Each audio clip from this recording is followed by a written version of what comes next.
Army वाले उस mermaid को पकड़कर एक टैंक में रखकर लोगों को दिखाते हैं। रिन की टांगे टेल मछली की दुम में बदल गई थी, मगर उसका आधा जिस्म इंसान जैसा ही था। पहले हमने देखा कि एक खतरनाक मरमेड जल परी रिन बहन को बचाने जमीन पर आई थी, पर ना बचा सकी। उसे एक लड़के ने मार दिया जिसका नाम जेंडर था। रिन ने ये फैसला किया कि वो जमीन पर ही रहेगी, जहाँ पर उसे बेन से प्यार भी हो गया। इसके बाद रिन को अब समंदर से अजीब अजीब आवाजें आने लगती हैं। इस बात को बेन की दोस्त ने भी महसूस किया था, क्योंकि समुद्री जानवर भी अब जोर जोर से शोर मचाते बाहर आ रहे थे और कुछ तो मर भी जाते हैं। बेन और उसकी दोस्त जब ये देखने जाती है तो वहाँ पर रिन भी थी, जो अब समंदर में जाकर इस बात के बारे में पता करना चाहती थी कि आखिर समुद्री जानवर मर क्यों रहे हैं। बेन और उसकी दोस्त रिन के हाथ पर एक ट्रैकिंग डिवाइस लगाते हैं, ताकि जब वो समंदर में जाए तो ये उस पर नजर रख सकें। मगर जब रिन समंदर में जाती है तो वहाँ पर एक मरी हुई मरमेड को देखती है और अचानक उसे समंदर में इतनी जोर से आवाज सुनाई देती है कि भागकर वो जंगल में आ गई थी, जहाँ पर उन्हें रिन का साथी और एक मरी हुई मरमेड दिखाई देती है। रिन का साथी बहुत ज्यादा जख्मी था। बेन उसे हेलन के पास ले जाता है, मगर वहाँ पर हेलन के पास और भी मरमेड्स थी, क्योंकि सारी मरमेड्स समंदर से बाहर आ गई थी, क्योंकि उनका वहाँ पर रहना बहुत मुश्किल हो रहा था।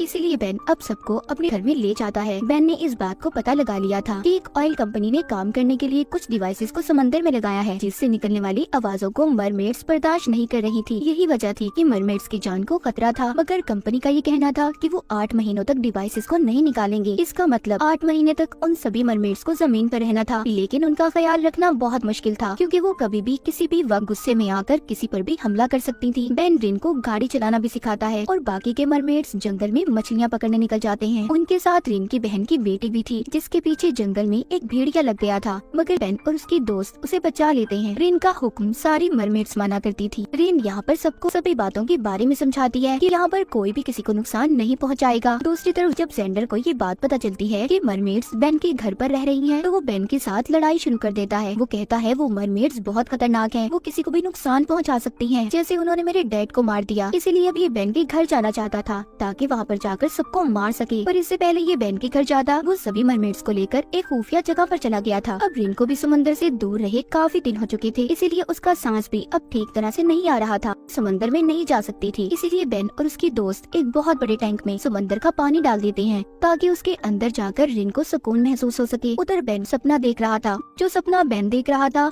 मजे की बात ये थी कि रिन को भी वैसा ही सपना आ रहा था, क्योंकि मरमेड्स को समंदर में सपने नहीं आते थे और जमीन पर पहली मर्तबा रिन ने सपना देखा था। इसके बाद हम देखते हैं बेन और उसकी दोस्त ने मरमेड्स के लिए एक बड़े घर के साथ साथ वाटर टैंक भी बना दिया था। वो इन सभी की नकली आईडी भी बनवा देते हैं, ताकि जमीन पर रहते हुए उन्हें कोई परेशानी ना हो। वो सभी को अपने साथ पूरे टाउन की सैर करवाते हैं, मगर यहाँ पर एक मरमेड गायब थी, जिसको जेंडर ने एक कश्ती में कैद करके रखा हुआ था। वो उस मरमेड को ब्लैकमेल करता है, कहता है अगर तुम मुझे बाकी के मरमेड्स के बारे में बता दोगी तो मैं तुम्हें यहाँ से जाने दूंगा, और अगर तुमने ना बताया तो भूल जाओ कि कभी तुम आजाद हो सकती हो। वो सब कुछ ऐसा इसलिए कर रहा था क्योंकि वो सभी मरमेड्स को मारकर अपने डैड का बदला लेना चाहता था। वो ये सोचता है कि मरमेड सबके लिए खतरा होती हैं। अब वो मरमेड बहुत जख्मी थी, ना तो वो उसका मुकाबला कर सकती थी और ना ही यहाँ से भाग सकती थी, इसीलिए वो इसका साथ देने के लिए तैयार हो जाती है। जेंडर ने उसे आजाद कर दिया था। वो जाकर इनकी बहन की बेटी के पास जाती है, जिसको वो बताती है कि तुम्हारी मॉम को एक इंसान ने मारा था। ये सुनकर रिन की बहन की बेटी को गुस्सा आ गया था। अब वो भी रिन को अपना दुश्मन मानने लगी थी कि वो इंसानों का साथ दे रही है, इसीलिए वो भी उस मरमेड के साथ सबको मारने के लिए तैयार हो गई थी। अब बेन जेंडर के पास जाता है, जहाँ पर वो उसे अपने साथ समंदर में ले जाना चाहता था, मगर वहाँ पर जेंडर उसे शो करवाता है कि वो मरमेड्स के बारे में फिक्रमंद है। हालांकि सच्चाई कुछ और थी, जल परियों का दुश्मन था।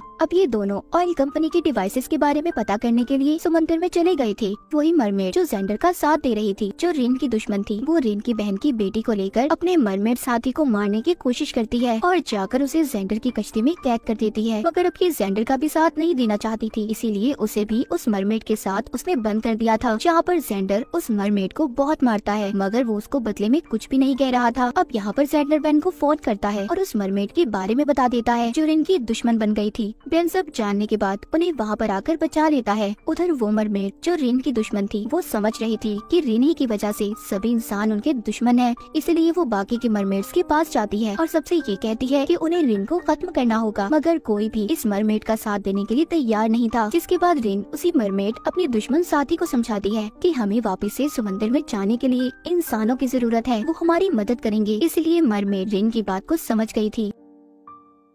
दूसरी तरफ जेंडर एक लड़की जिसका नाम निकोल था, उसको अपनी दोस्त बना लेता है, जो अभी टाउन में नई शिफ्ट हुई थी। कश्ती में रिन की बहन की बेटी जोर जोर से चीखें मार रही थी क्योंकि वो जेंडर के पीछे थी। वो उसे मारकर अपनी मॉम यानी रिन की बहन का बदला लेना चाहती थी। तभी वहाँ पर निकोल आती है जो छुपकर उसकी वीडियो बना रही थी और जाकर वो उस वीडियो को देखती है जब आर्मी वालों ने रिन की बहन को पानी के टैंक में कैद किया था। निकोल दरअसल मरमेड्स के बारे में जानना चाहती थी, इसीलिए वो जेंडर से मिली और छुपकर सबका पीछा कर रही थी। जब आर्मी वाले समंदर से बहुत सारी मछलियाँ पकड़ते हैं तो उन्हें समंदर से जेंडर के डैड की लाश भी मिली थी जिनको रिन की बहन ने मार दिया था। इसीलिए पुलिस बेन और जेंडर को पकड़ लेती है क्योंकि जब जेंडर के डैड की मौत हुई थी तो ये उसी कश्ती में थे। अब ये बात ये दोनों जानती थी कि उन्हें रिन की बहन ने मारा था, पर यहाँ पर बेन पुलिस को बयान देता है वो झूठ बोल रहा था। वो कहता है कि उस वक्त गलती से जेंडर के डैड को मैंने मार दिया था। वो ऐसा इसलिए कर रहा था ताकि वो रिन और उसके साथियों को बचा सके, मगर पुलिस वालों को उसकी इस बात पर यकीन नहीं था और वो छानबीन तक बेन को जेल में रखते हैं। उधर हेलन सभी मरमेड्स को दूर पहाड़ों पर ले जाकर छुपा देती है ताकि पुलिस उन तक ना पहुंच पाए। निकोल के बारे में हमें पता चलता है कि उसे आर्मी वालों ने भेजा था ताकि वो मरमेड्स को पकड़कर उन पर रिसर्च कर सके। निकोल अब रिन के पास जाती है और उससे कहती है कि अगर वो आर्मी की मदद करेगी तो आर्मी भी उसकी मदद करेगी। वो रिन से डील कर रही थी कि अगर वो उसके साथ चले तो वो बेन को छोड़ देंगे, इसीलिए रिन उसके साथ जाने के लिए तैयार थी क्योंकि वो बेन को बचाना चाहती थी। मगर निकोल इस बात को रिन को राज रखने का कहती है। रिन बात को मान गई थी, इसीलिए पुलिस वाले भी अब बेन को भी छोड़ देते हैं। जब बेन वापस आता है तो उसे ऐसा लगने लगा था कि आर्मी वालों ने उन पर नजर रखी हुई है।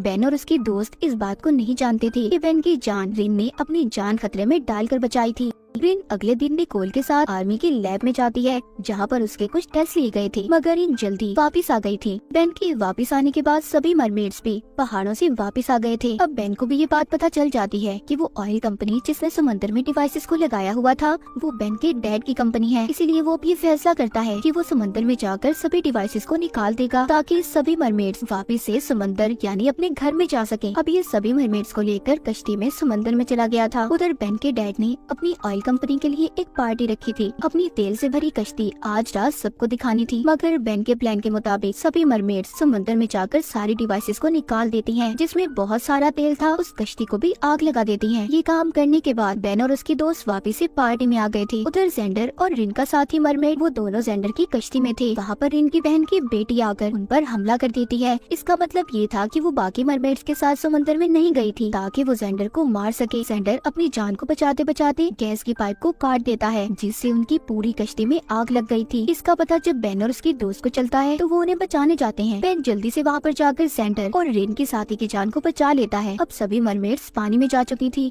अब जब रात होती है तो बेन और उसकी दोस्त दोनों रिन को बहुत याद करते हैं। वो उसका रिकॉर्ड किया हुआ गाना भी सुनते हैं। तभी वहाँ पर रिन आ गई थी क्योंकि वो भी अब इन दोनों के बगैर नहीं रह सकती थी। वो आकर इन्हें निकोल के बारे में भी बता देती है कि उसने बेन की जान बचाने के लिए निकोल के साथ डील की थी कि वो आर्मी वालों को अपने टेस्ट करने देगी। आगे हमें कहानी में बेन की मॉम दिखाई जाती है जो बहुत ज्यादा बीमार थी। रिन आकर बेन से कहती है कि वो उसके खून का इस्तेमाल करके उसकी मॉम की जान बचा सकते हैं। पहले तो बेन इस बात पर तैयार नहीं था, मगर रिन उसे तैयार कर लेती है क्योंकि वो उसके लिए कुछ भी कर सकती थी। रिन को भी टेस्ट के लिए लैब में लेकर जाते हैं जहाँ पर लैब वाले उसके टेस्ट के दौरान उसे इंसान से एक मरमेड में बदलता देखकर उसकी वीडियो बना लेते हैं। इस बात पर बेन को बहुत गुस्सा आ रहा था, इसीलिए वो रिन को वहाँ से ले आता है। अब काफी वक्त गुजर गया था। बेन की दोस्त रिन से कहती है बेन की मॉम के पास बस अब कुछ ही दिन बचे हैं। इतना सुनकर रिन किसी को भी बगैर बताए निकोल के पास दोबारा से लैब में चली जाती है और अपना खून निकालने का कहती है। वो ऐसा ही करते हैं जिससे रिन की हालत काफी खराब हो गई थी, मगर जैसे ही वो ठीक होती है बेन और उसकी दोस्त उसे वापस ले आए थे।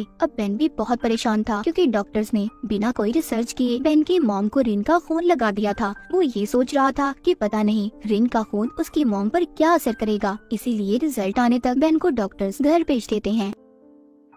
वहीं घर पर वो अपनी दोस्त और रिन को शॉपिंग पर ले गया था। शॉपिंग करते हुए रिन अचानक से एक औरत पर हमला कर देती है। पता नहीं उसे क्या हुआ था। घर आकर रिन दोबारा नॉर्मल हो गई थी, मगर कुछ देर के बाद रिन को दोबारा से इतना गुस्सा आता है कि वो बेन को मारने की कोशिश करती है, लेकिन सही वक्त पर बेन की दोस्त ने उसे बचा लिया था। थोड़ी देर बाद रिन को समुद्री जानवरों की आवाजें आती हैं, जिनको वो मारने के लिए भागती है। ये सब देखकर बेन और उसकी दोस्त उसे एक शीशे के टैंक में बंद कर देते हैं। तभी उन्हें निकोल का फोन आता है। वो बताती है कि रिन का खून लेने की वजह से इसका एक हार्मोन ज्यादा हो गया है, जिससे रिन को बहुत गुस्सा आ रहा है। तभी बेन को ये भी पता चलता है कि उसकी मॉम रिन का खून लेने के बाद ठीक हो गई हैं और मुकम्मल ठीक होने के लिए उन्हें और खून की जरूरत है। शीशे के टैंक में कैद रिन उस टैंक को तोड़ देती है। बेन के मना करने के बावजूद वो जंगल में चली गई थी। बेन और उसकी दोस्त उसे बहुत ढूंढते हैं मगर वो उन्हें कहीं पर भी नहीं मिलती। यहाँ पर निकोल उनकी मदद करती है और उन्हें बता देती है कि वो कहाँ पर है। जंगल में तीनों रिन को पकड़ने की कोशिश करते हैं मगर रिन बेन की दोस्त के पास जाकर उसे अपना गाना सुनाती है और इसी के साथ रिन नॉर्मल यानी ठीक हो गई थी। मतलब ये था कि उसके गाने का असर रिन पर खुद ही हो गया था। जिसके बाद बेन और उसकी दोस्त अपने दिमाग का टेस्ट करवाते हैं और साथ ही रिन के गाने का भी, जहाँ पर डॉक्टर्स जब उस गाने को सुनते हैं तो हैरान हो जाते हैं कि वो किसी इंसान के दिमाग पर इतना गहरा असर कर सकता है। वो वहाँ पर एक चूहे को शीशे के टैंक में बंद कर रिन का रिकॉर्डेड गाना सुनाते हैं जिसका असर उस चूहे पर इतना ज्यादा हुआ था वो इतना ताकतवर हो जाता है कि शीशे के टैंक को ही तोड़ देता है। उधर जब बेन की मॉम ठीक होने के बाद सबको खाने पर बुलाती है तो यहाँ पर बेन की दोस्त को न जाने क्या हो गया था। वो सबको बेन और इनके बारे में बता देती है कि दोनों एक दूसरे से प्यार करते हैं। वापस आकर वो रिन को बताती है कि पता नहीं जब से मैंने तुम्हारा गाना सुना है मेरे दिमाग पर खुद अपना कंट्रोल नहीं है। आगे इनका काम इस गाने के बारे में पता करना था कि कैसे ये रिन के गाने का असर अपने दिमागों से खत्म कर सकते हैं। अब निकोल बेन की दोस्त का डॉक्टर के साथ इंटरव्यू लेती है और उसका दिमाग काम ही नहीं कर रहा था। उसे किसी सवाल का जवाब नहीं आता। वो गुस्से से उठकर वापस बेन और रिन के पास आ गई थी। इसीलिए रिन अब इस गाने का असर खत्म करने के लिए समंदर से एक मरमेड को बुला कर लाती है जो इस गाने के असर को खत्म कर सकती थी मगर वो भी इस गाने के असर को खत्म नहीं कर पाती। अब रिन बेन को समंदर में एक जगह का बताती है जहाँ पर जाकर इसके गाने का असर बेन की दोस्त के दिमाग से खत्म हो सकता था। वो आर्मी वालों से बात करके एक मशीन को लेकर समंदर में उसी जगह पर जाते हैं। निकोल ने उस मशीन में कैमरास को भी लगा दिया था पर इन बेन और उसकी दोस्त के अलावा इस जगह को किसी और को दिखाना नहीं चाहती थी, इसलिए बेन कैमरास को बंद कर देता है। अभी उसी जगह पर जाते हैं जहाँ पर मरमेड्स के बच्चे पैदा होते थे। रिन बताती है कि वो भी यहीं पर पैदा हुई। आगे वो इन्हें एक ऐसी रोशनी वाली जगह पर लेकर जाती है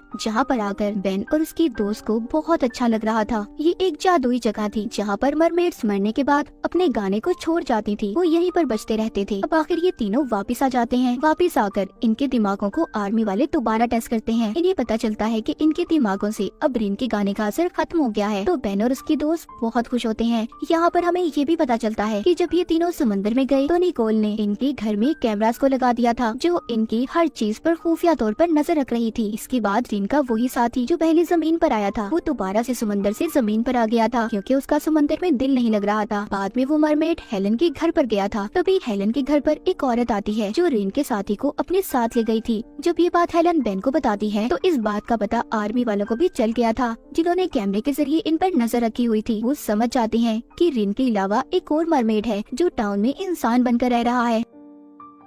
इसके बाद हमें रिन को दिखाया जाता है जिसकी जिल्द अब चमकने लगी थी। इसका मतलब ये था कि ये ऐसा मौसम था जब मरमेड्स बच्चे पैदा किया करती थी मगर इंसानों के फेंके जाने वाले समंदर में केमिकल्स की वजह से बहुत सालों से मरमेड्स ने बच्चे पैदा नहीं किए थे। इसीलिए वो बेन को बताती है कि वो अपने साथी को जो जमीन पर आया है उसे वापिस से समंदर में ले जाएगी ताकि वो बच्चे पैदा कर सके। अब वो ऐसा ही करती है मगर जब वो वापिस आती है तो अभी भी वो मां नहीं बनी थी। इसके बाद हमें कहानी में जेंडर दिखाया जाता है जो एक रिपोर्टर को रिन की बहन की कब्र पर लेकर गया था जहाँ पर वो देखते हैं उसकी कब्र खाली थी। कोई उसकी लाश को निकाल कर ले गया था। जब जेंडर ये बात बेन को बताता है तो वो इस बात का पता करने चुपके से आर्मी के लैब में जाता है जहाँ पर वो रिन की बहन की लाश को देखता है। इन सबके पीछे आर्मी का हाथ था। उधर ही बेन को अपना एक दोस्त भी मिलता है जिसकी याददाश्त जा चुकी थी क्योंकि उसने भी रिन के गाने को सुना था, इसीलिए आर्मी वाले उस पर भी टेस्ट कर रहे थे। आगे रिन को भी ये बात पता चल जाती है कि बेन उसी इंसान की फैमिली से है जिसने अपनी बीवी को बचाने की खातिर सभी मरमेड्स को मारा था और तब से ही मरमेड्स इंसानों को अपना दुश्मन समझने लगी थी। रिन बेन पर बहुत नाराज होती है इसलिए वो गुस्से में जंगल में चला गया था। अब पीछे बेन की दोस्त रिन को समझाती है कि बेन उन लोगों जैसा नहीं है जो किसी की भी जान लेगा। सब समझने के बाद रिन बेन से माफी मांग लेती है।